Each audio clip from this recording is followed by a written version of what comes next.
Well, it looks like we've got Marcus Law coming into the studio to give his thoughts, so I will depart and leave you with Marcus.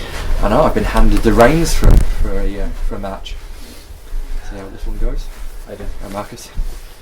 Well, 1-1, fairly drab game, brought to life with possibly contender for goal of the season from Aaron O'Connor. Yeah, it was a great strike. It was. I think we cancelled each other out pretty much throughout the whole game. You're waiting for moments, and certainly the very few moments Azza was able to give some contribute, and what a great strike that was. We saw a change of formation today, 3-4-3 being played. Do you think that worked as well as you wanted it to? We kind of knew what they were going to throw at us. We're trying to have more numbers in and around the defenders, and plus that kind of shape, we were trying to lure teams who come here and generally defend and try and bring them out a wee bit, try and offer them areas that we know they would target, and then we were kind of looking at countering that with a bit of mobility up top with pace through Wilson and Aaron, and at times that really showed. It was very difficult out there for both teams, and I think that contributed to what ended up being quite a nullified game, really. Yeah, saw Hornby go off with an injury. Is he okay? Haven't had time to assess it yet. We'll have a look. We're still work in progress with Hornby.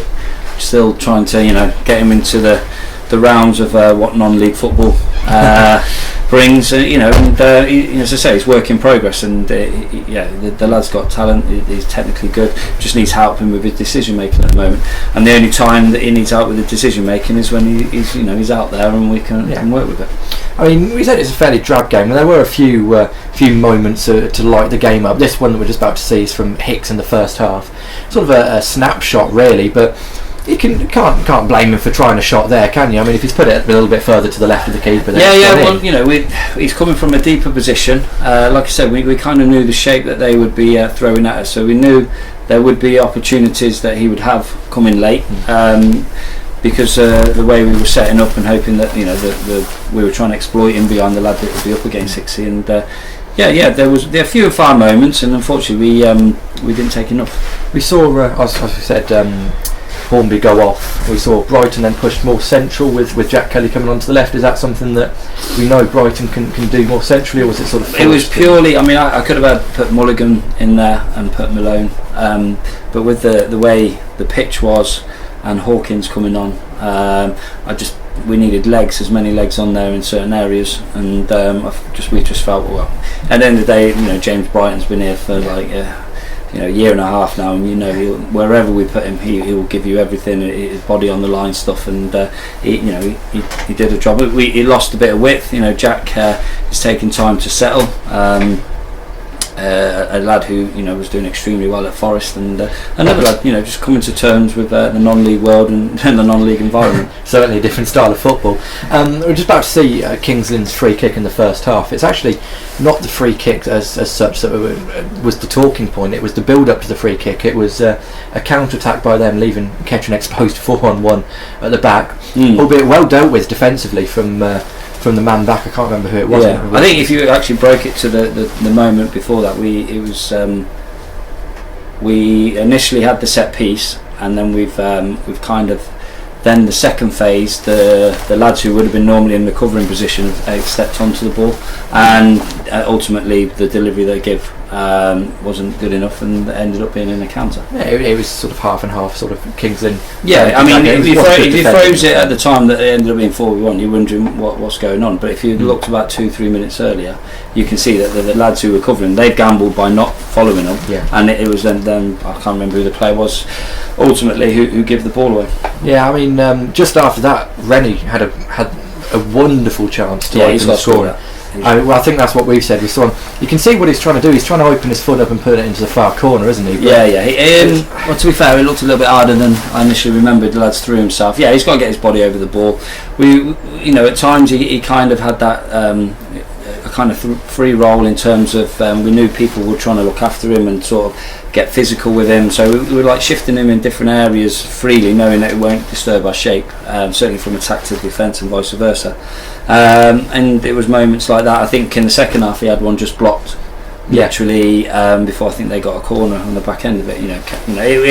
It livened up in the end, weren't it? Not real any quality or any, shall we say, moments for the goalkeepers to pull out anything special, but you probably got to give credit to the defenders for both parties at nullifying their position. I mean their goal has come from, was it a free kick? Questionable, but we've dealt with it.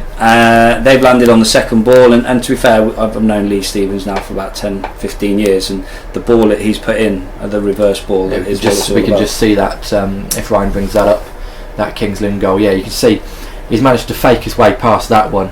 It is a good ball in all fairness, isn't it? Really. Yeah, it's just, and that he's just. We've just given him too much room on that backside. He's jumping on the wrong side of him. He hasn't moved across. We talk about getting ball side, goal side, and he's not. And that's hurt us at that moment. But before that, we've dealt with the initial free kick. That's the second phase of it. And we're questioning their lad seems to block our player going through, and we end up being punished for it. But I think 1-1's a fair result. Yeah, I mean that's the end of 2016 though for Kettering Town. Halfway through the season, had a fairly successful first half to 2016. Just finishing outside the playoffs last season. Average start to this season, we could say, for halfway. We're mid-table at the moment. Probably not up where we want to be at the moment, but we've still got half of the season to change it around. And most importantly, we haven't finished the year on a loss.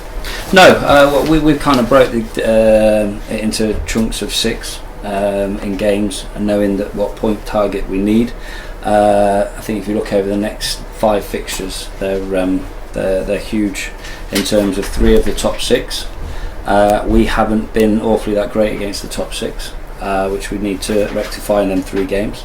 Whilst we've now got Basingstoke at home and we've got Cambridge away. Games in which we need to come out with positive points.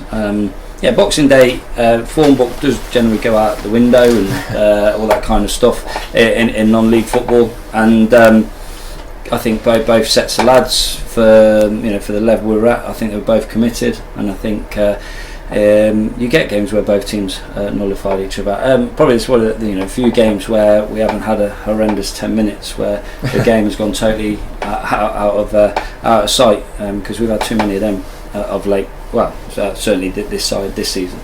Well, as you said, that's the end of the year. We hope you had a great Christmas and have a good New Year. We'll see you, as you said, again at Cambridge away, isn't it? Cambridge away this time next week, and then Basingstoke at home. I think there's a special event on with the Basingstoke game. So it is a fight. We're nowhere near what we're expecting and what the aims are. We know what we've got to achieve, and we'll keep working. We keep working at it. While it's still mathematical, we've got the capability. It's been a very strange season where 10 minutes in games have really been punishing.